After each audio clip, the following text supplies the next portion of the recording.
नमस्कार दोस्तों, मैं हूं मुकेश और आज हम लोग डिस्कस करने जा रहे हैं दोस्तों बिजनेसमैन के लिए जो अलग अलग स्टेज होती हैं उनकी, जो एक एंटरप्रेन्योर की अलग अलग स्टेज होती हैं। 5 स्टेज हम लोग डिस्कस करने जाएंगे। आज डिस्कस करेंगे 5 स्टेज के बारे में, जिन 5 स्टेज से जो है एक एंटरप्रेन्योर गुजरता है और वो जो है सक्सेस हासिल करता है। तो दोस्तों पहली स्टेज होती है किसी भी एंटरप्रेन्योर की, वो होती है सेल्फ एम्प्लॉयड की, कि वो जो है अपने काम में, अपने बिजनेस में सेल्फ एम्प्लॉय होता है, यानी कि खुद अपने लिए कार्य कर रहा होता है, अपने ही बिजनेस के अंदर काम कर रहा होता है। वो एक एम्प्लॉय ही होता है, सेल्फ एम्प्लॉयड होता है। किस तरीके से? क्योंकि देखिए वो जो है परचेज भी खुद ही कर रहा होता है, क्योंकि वो जो है एमडी से लेके पीएन तक सभी रोल जो है वो खुद अदा करता है और होता भी है। देखिए इस स्टेज से हर एक एंटरप्रेन्योर गुजरता है और गुजरना भी चाहिए। जिसने अपने बिज़नेस को शुरू किया है उसकी बात नहीं कर रहा हूँ, जो कि किसी के फादर या फोर फादर ने वो बिज़नेस स्थापित किया और फिर उसने जो है वो बिज़नेस संभाला। मैं उस लेवल की बात नहीं कर रहा हूँ, मैं उस बिज़नेस की बात कर रहा हूँ जिसने अभी ये बिज़नेस स्टार्ट किया है, जिसने खुद फाउंडर है उस बिज़नेस का। तो उस बिज़नेस की मैं बात कर रहा हूँ। वहाँ पे जो है आप एमडी से लेके पीएन तक आप खुद ही होते हैं।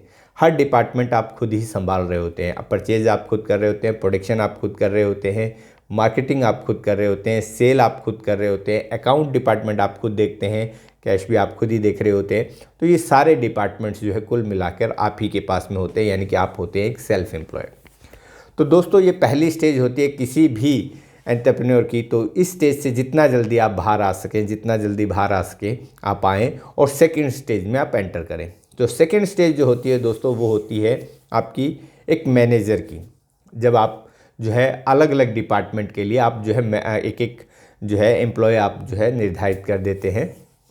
कुछ डिपार्टमेंट आप अपने पास भी रख लेते हैं। तो उस समय में आप होते हैं कि फर्स्ट और सेकंड फेज़ के बीच में झूल रहे होते हैं। कभी आप फर्स्ट में होते हैं, कभी सेकंड में होते हैं। देखिए लेकिन जैसे जैसे स्टेज बदलती हैं तो आपको अपना माइंडसेट भी चेंज करना होता है, क्योंकि फर्स्ट वाले माइंडसेट से आप सेकंड स्टेज में आप नहीं रह सकते हैं। अदरवाइज़ आपके लिए बड़ी समस्या पैदा हो जाएगी और काफ़ी उलझन पैदा हो जाएगी। आप सोचेंगे कि मैं कहाँ जा रहा हूँ, मैं सही दिशा में जा भी रहा हूँ या नहीं जा रहा हूँ।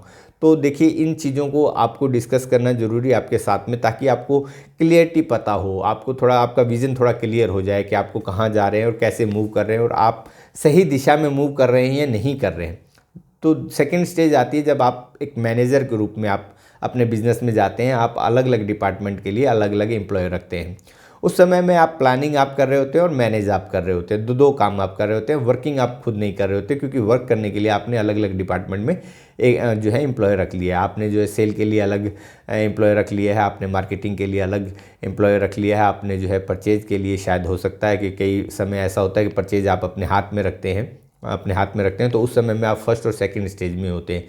कि कुछ डिपार्टमेंट जब आप अपने पास रख लेते हैं तो परचेज के लिए आपने खुद एक एम्प्लॉय रख लिया है, आपने जो है प्रोडक्शन के लिए अलग आदमी रख लिया है और आपने जो है ऑपरेशन के लिए एक अलग आदमी रख लिया है। तो इस प्रकार से जब आप अलग अलग जो है एम्प्लॉय आप रख लेते हैं तब आप जो है सेकंड फेज में होते हैं। आप जो है मैनेजर और मैनेज एंड प्लानिंग आप लोग कर रहे होते हैं। थर्ड स्टेज आती है दोस्तों, थर्ड स्टेज आती है एक बिजनेस ओनर की, एक बिजनेसमैन की। थर्ड स्टेज में आप जो है मैनेजर भी अपॉइंट कर चुके होते हैं। आप जो है मैनेजर भी अपॉइंट कर चुके होते हैं। आप केवल प्लानिंग वहाँ पे करते हैं। आप जो है मैनेजर भी अपॉइंट कर चुके होते हैं। हर डिपार्टमेंट में आपके एक मैनेजर होते हैं। सेल्स का अलग मैनेजर होता है, आपका जो है आपका मार्केटिंग का अलग मैनेजर होता है, आपका प्रोडक्शन का मैनेजर अलग होता है, आपका परचेज मैनेजर अलग होता है, आपका ऑपरेशन का मैनेजर अलग होता है, आपका अकाउंट मैनेजर अलग होता है। तो हर डिपार्टमेंट में आप जो है एक मैनेजर भी स्थापित कर चुके होते हैं। जो लोग अच्छा काम कर रहे होते हैं उनको आप जो है मैनेजर अपॉइंट कर देते हैं और आप जो है एक बिजनेसमैन बन जाते हैं। आप ऑफिस में जाते हैं, बैठते हैं, प्लानिंग आप करते हैं, सब कुछ आपसे पूछ कर होता है। केवल आपकी परमिशन की रिक्वायरमेंट होती है। काम वो जो है स्वतः करते हैं, काम मैनेजर देखते हैं, लेकिन काम एम्प्लॉय काम करते हैं, मैनेजर काम को देखते हैं, लेकिन परमिशन आपकी लगती है वहाँ पे। थर्ड स्टेज के अंदर आपका ऑफिस में बैठना ज़रूरी है, आपका ऑफिस जाना ज़रूरी है। उस समय तक भी आप ऑफिस नहीं छोड़ सकते हैं। आप जो है काम छूट जाता है, आपका मैनेजिंग छूट जाता है, लेकिन आपका जो है ऑफिस नहीं छूटता है। आप जो है वहाँ बैठना आपका ज़रूरी है, उस कुर्सी पे बैठना ज़रूरी है। फोर्थ स्टेज आती है जब आप एंटरप्रेन्योर बनते हैं, तब आप एक मोक्ष की प्राप्ति करते हैं, आप एक सफलता की प्राप्ति करते हैं। सफलता का जो है पहली बार जो है आप स्वाद चखते हैं। उस समय जहाँ पे पहुँचना हर एक एंटरप्रेन्योर की ख्वाहिश होती है, तो आप फोर्थ स्टेज में आप पहुँचते हैं। फोर्थ स्टेज में क्या होता है कि आप पूरे इंडिपेंडेंट हो जाते हैं। तब आपका ऑफिस में जाना या नहीं जाना आपके लिए ज़रूरी नहीं होता है। आपका ऑफिस में जाना ज़रूरी नहीं है। क्यों ज़रूरी नहीं है? क्योंकि वहाँ पे आप हर चीज़ की पॉलिसी बना चुके होते हैं। तो वो पॉलिसी आपकी जगह पे काम कर रही होती है। मैनेजर अपना काम कर रहा होता है, एम्प्लॉय अपने काम कर रहे होते हैं, और पॉलिसी आपका स्थान ले लेती है। हर चीज़ की आप पॉलिसी बना लेते हैं। आप परचेज की एक पॉलिसी बना लेते हैं कि हम ये परचेज जो है इन पॉलिसी इन नियमों के आधार पर करेंगे। हम जो है हमारी सेल की पॉलिसी ये है, हमारी जो है कस्टमर केयर की पॉलिसी ये है, हमारे जो ऑफिस स्टाफ मैनेजमेंट की पॉलिसी ये है, हमारी जो है जो हॉलीडे की पॉलिसी ये है। तो हर चीज़ की एक पॉलिसी बना चुके हैं। हर चीज़ एक रिटर्न में आप जो है कर चुके होते हैं। हर चीज़ बेहतरीन तरीके से आप जो है रिटर्न में कर चुके हैं, और किस तरीके से आपको किसको क्या काम करना है और कैसे करना है, हर चीज़ को आप रिटर्न में कर चुके होते हैं। तो वो एक पॉलिसी निर्धारित कर चुके हैं, तो आप एंटरप्रेन्योर बन जाते हैं और आप पूरी तरीके से जो है उस बिज़नेस से जो है आप बाहर आ चुके होते हैं, और अब बिज़नेस का आनंद लेना आप शुरू करते हैं। और फिफ्थ स्टेज आती है दोस्तों, जो कि एक ड्रीम स्टेज होती है, जो कि होती है इन्वेस्टर की। जब आप पूरी तरीके से सफल हो जाते हैं एक बिज़नेस के अंदर, तब आप इन्वेस्टर बन जाते हैं। तब आपके पास में फंड होता है, पूरी तरीके से आपके पास में फंड आ रहा होता है, तो आप जो है स्पिल ओवर करते हैं। यानी कि स्पिल ओवर क्या होता है कि जब एक गिलास में पानी भरना कंप्लीट हो जाए और उससे बाहर निकलना शुरू हो, तो आप दूसरे बिजनेस में इन्वेस्ट करते हैं, अदर बिजनेस में इन्वेस्ट करते हैं। तब आप एक इन्वेस्टर का मज़ा लेते हैं और एक इन्वेस्टर की लाइफ जीते हैं। आपके लिए पैसा आपके लिए करता है, और आप जो है पूरी तरीके से फ्रीडम आपको हासिल होती है। फाइनेंशियल फ्रीडम भी हासिल होती है, और टाइम फ्रीडम तो आपको जब आप एम्प्लॉय बन जाते हैं, जब आप एंटरप्रेन्योर बन जाते हैं, एक सेल्फ एम्प्लॉय से एंटरप्रेन्योर बन जाते हैं, तब आपको हासिल हो जाती है। लेकिन जो है फाइनेंशियल फ्रीडम जब आपको हासिल हो जाती है, जब आप जो है आप एक इन्वेस्टर बनते हैं। तो इस तरीके से आपको जो है दोनों तरीके की जो है फ्रीडम आपको हासिल हो जाती है, और आप जो है अपना जीवन का आनंद उठाते हैं।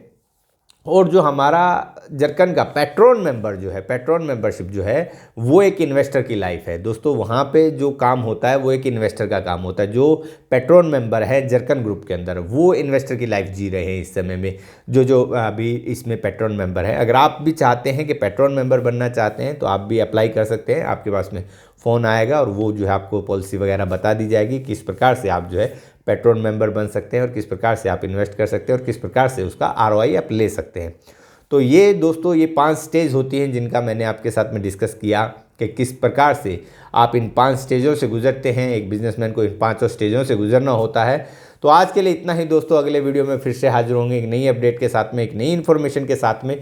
देखिए दोस्तों, ये 5 स्टेज जो हैं आप तब निकल पाते हैं जब आपको पूरी ट्रेनिंग आपको हासिल होती है, क्योंकि अदरवाइज़ आप एक स्टेज से दूसरी स्टेज में जब जाते हैं तो आपका माइंडसेट जो है उस तरीके से मेकअप नहीं होता, आप उन्हीं में उलझे रहते हैं। तो ट्रेनिंग बहुत ज़रूरी है। आपकी ट्रेनिंग, आपकी स्टाफ की ट्रेनिंग, आपकी जो टीम की ट्रेनिंग बहुत ज़रूरी है। तो ट्रेनिंग के लिए रिगार्डिंग मैं आपको बता दूं दोस्तों, अभी हमारी ट्रेनिंग जो हो रही है 8 जनवरी 2023 को जो शिमला में होने जा रही है दोस्तों। पहली बार देवभूमि हिमाचल में हमारी ये ट्रेनिंग होने जा रही है टी बिज़नेस के रिगार्डिंग। तो आप इस ट्रेनिंग को बिल्कुल भी मिस मत कीजिए। आप उस ट्रेनिंग में आइए और ये सब चीज़ें जानिए। आप बिज़नेस का मैनेजमेंट जानिए, ये किस प्रकार से आप जो है एक सेल्फ एम्प्लॉय से आप जो है एक इन्वेस्टर तक की लाइफ जो है आप तय कर सकते हैं, जो जर्नी तय कर सकते हैं, और किस प्रकार से आप जो है एक सफल जो है एंटरप्रेन्योर बनते हैं। क्योंकि देखिए, एंटरप्रेन्योर का काम ही नहीं होता काम करना। उसका काम होता है कि ये काम सिर्फ इतना सोचना कि ये काम कौन करेगा, कब करेगा और कैसे करेगा, इसकी पॉलिसी बना के देना। यही काम जो है एक एंटरप्रेन्योर का होता है। और जब ये पॉलिसियाँ बन जाती हैं तो आप जो है पूरी तरीके से इंडिपेंडेंट होते हैं। तो ये सब कुछ आता है दोस्तों ट्रेनिंग के माध्यम से। तो ट्रेनिंग बहुत ज़रूरी है, क्योंकि success depend on learning rather than talent, कि आपकी प्रतिभा पर नहीं, आपकी जो लर्निंग पे, आपकी सीखने की क्षमता पे जो है सफलता निर्धारित करती है दोस्तों। तो आज के लिए इतना ही दोस्तों। अगले वीडियो में फिर से हाजिर होंगे एक नई अपडेट के साथ में, एक नई इन्फॉर्मेशन के साथ में। तब तक के लिए इजाज़त, नमस्कार।